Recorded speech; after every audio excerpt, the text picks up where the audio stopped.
going to start this by explaining that we've had a rough few days. But today we are better rested and we're feeling a little bit better. Yeah. So we're going to try to go through the questions and get them answered to the best of our ability and try to stay on topic. Yes. Try. All done? Yep. Okay.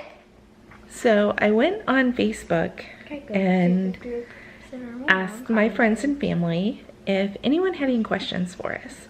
And they came up with some really good ones. Our friend Miss Shayla, who got engaged this weekend. Congratulations. April, when you have tics, are you aware that they are happening? I have a student that has tics. I'm not sure why.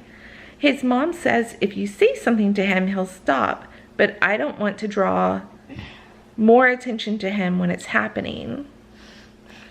So can you feel when you're ticking? Can you tell? Depends on the tick. So some of them would be kind of hard to ignore. Yeah. Like if it's painful, then of course I notice it because it hurts. Yeah. But if it's something like doing a duck quack, I don't really notice I'm doing it until someone calls me out on it. Yeah. So you also went on to ask my thoughts on it. I have a slightly different view on tics and Tourette syndrome than a lot of adults do, because I don't really care if she tics as long as it's not painful for her or You're a good or mom. dangerous to her or someone else. You're a good mom. Thank you. Honestly, if he's not disrupting the class, if it's not really hurting anything, then it may just be a way for him to kind of expend some extra energy. If it's possible, I know this isn't always possible with every kid, but if it's possible, talk to him. Talk to him about how it makes him feel. If he's okay with being reminded, or if he prefers being reminded, then that's really good information to know. If the other is true and he doesn't want to be reminded and it embarrasses him, then that's also really good information to know. So I think I would talk to him and see what his perspective is on it. What do you think? Yeah. Yeah? Sounds like good advice? Yeah. Okay. To you too? Wait. Excellent. And teddy bear. Excellent. Logan's helping us this morning. Ashley Roberts wants to know our thoughts on comorbid diagnosis. So what that means is having more than one diagnosis that are related to each other. So you have a diagnosis of Tourette syndrome. Yeah. But then you also have a diagnosis of OCD. Do coping methods contradict? Not in our experience. The coping methods that we have seem to kind of help each other, if that makes sense. But I'm sure everyone has different coping methods.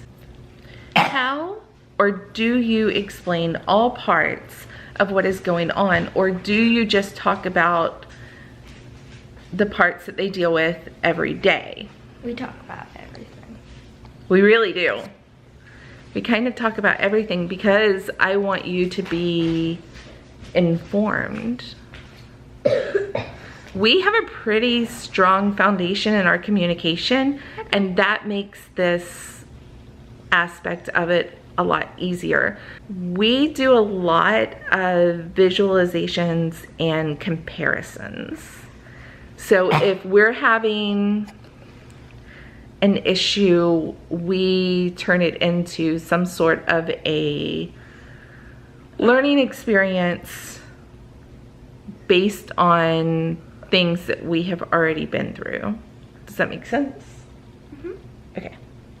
Hopefully it makes sense for Ashley too, because that's a really great question. Does one diagnosis tend to get more attention than the other because of symptoms? In our house, yes. Yeah. Mom, I need to be buried. Okay. So my CVIT teacher, she recommended putting pressure, and she recommended burritoing me with a blanket. Mm-hmm. And so we have 2 ginormous blankets, and they're really soft and warm and fuzzy. So. Yeah, I didn't do a very tight burrito for right now because. Right now, I just asked to be burritoed. Yeah. Burrito torpedo. So now we shall continue with the Q&A with sushi. April Burrito. Yes. April burrito form. So getting back to what Miss Ashley had asked, if one diagnosis tends to get more attention than the other based on the symptoms. I don't care if she ticks. No. As long as they're not dangerous or painful, I don't care. So she can tick all day long. But OCD gets a lot more attention. does get a lot more attention because it is dangerous. Because OCD makes things extra. And we just have to take some extra considerations for OCD. I don't care if she ticks, but I do care if she runs out the door and tries to get hit by a car. So you don't care if I do this? No, not really. As long as it's not painful, you don't care. I just roll my eyes and continue with my day. You just smile and nod. Basically, that's most of my day. Smile and nod. So I hope that answers your questions, Ashley. We've had to take a few breaks during recording. Thank you for that. I am Evil Bunny. So my sister, Rebecca, Aunt Boo. Oh, hi, Aunt Boo. Hi! Relationship. Hi, Aunt Boo. Logan says hi, Aunt Boo. He's in the other room. When you were in a crowded place, how do you work past the anxieties of those around you? Being able to deal with it calmly while people around you judge. It would be very difficult as a mother to deal with the stares and those who are stupid enough to be vocal. The way I deal with it is I tune everyone that is being judgy McJudgerpants out. Don't be judgy. And I, in my head, sing This Is Me from The Greatest Showman. Okay, so you're just reminding yourself that this is who you are. Tourette's and OCD is just part of what makes you April. I like that. I like that coping method. From my perspective as a mom, in that moment, I'm way too busy trying to make sure that the kids feel loved and that they feel safe, that I don't have time for nonsense. I do try to use those situations as teachable moments.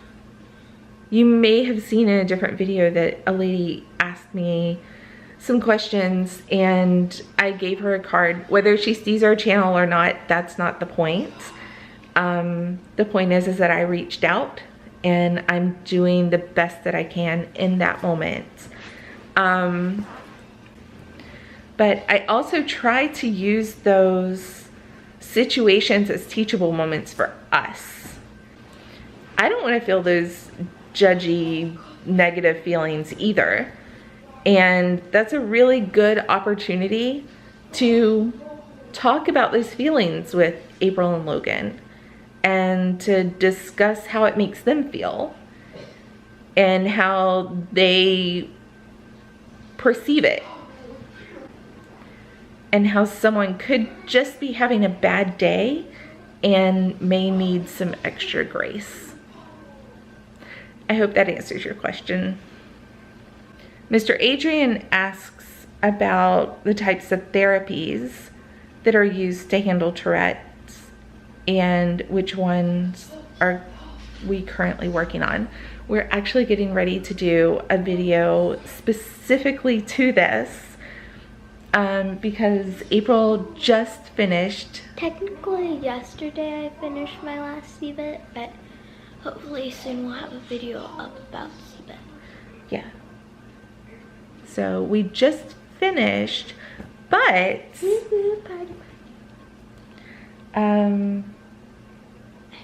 Melissa. I know.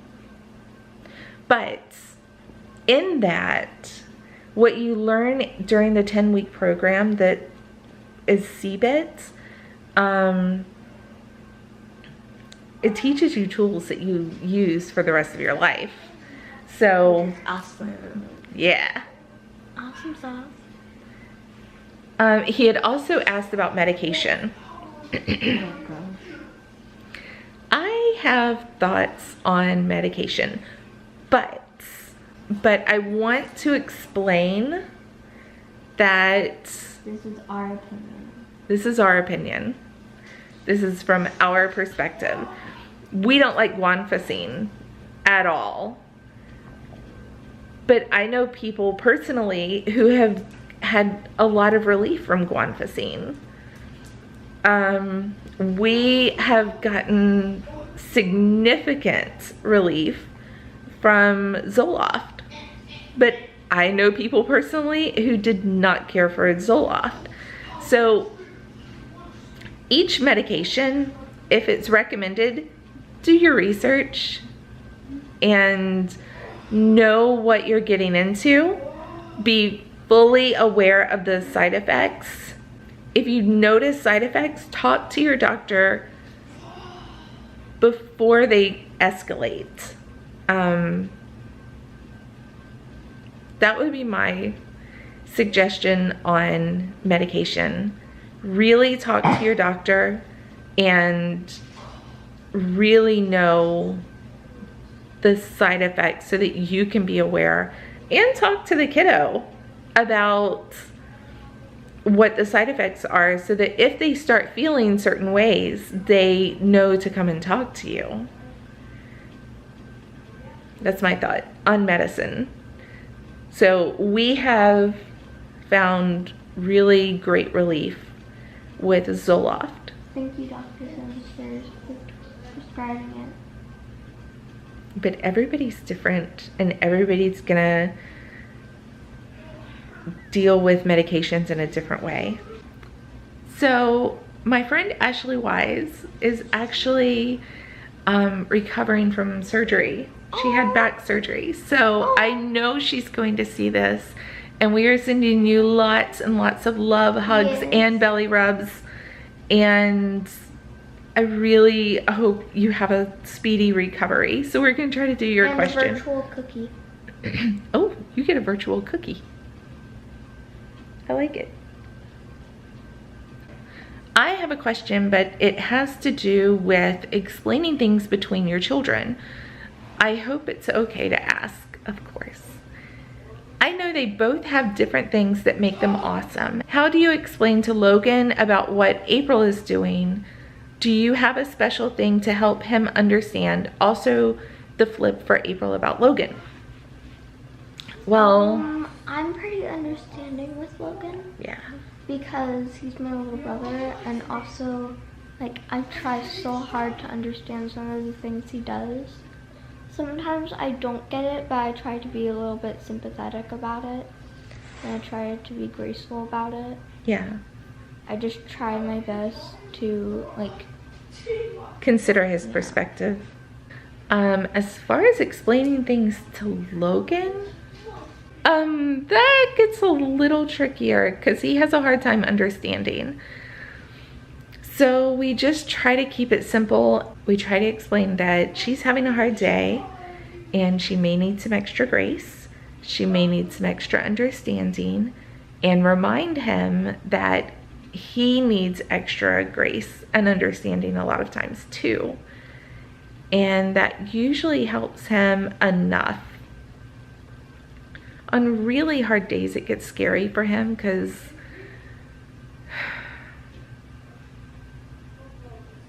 it's also dangerous for him, and he doesn't understand why his sister is attacking him. So that's really hard to explain, especially since she's in tears because she doesn't want to hurt him. She doesn't want to attack him, but she still does.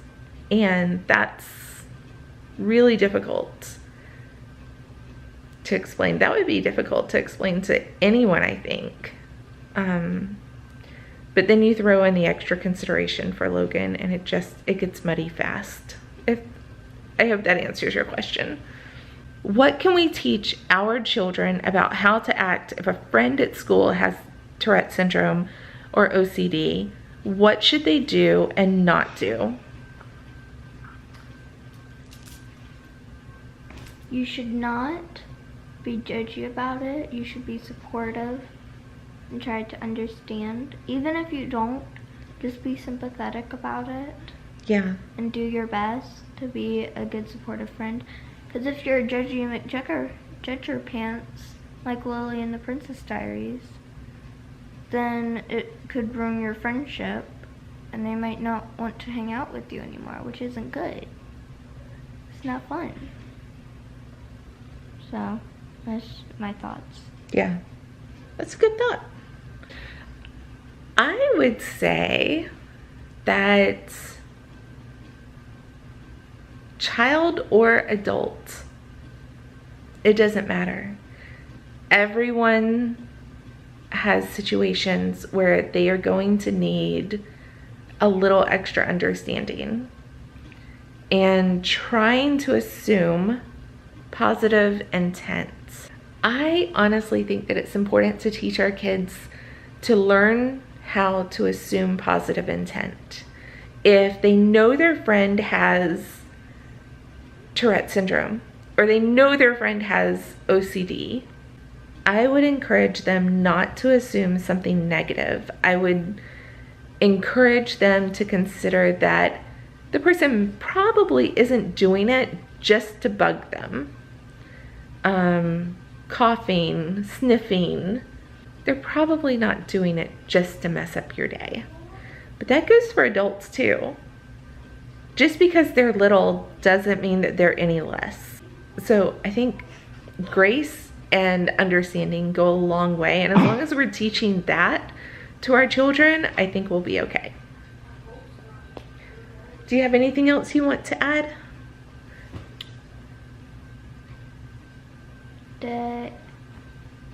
We really have had a rough few days, so April's pretty tired. Mm-hmm. Is there anything that you want to add to this video?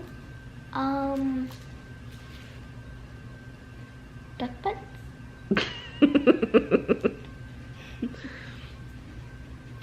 Love, hugs, and belly rubs.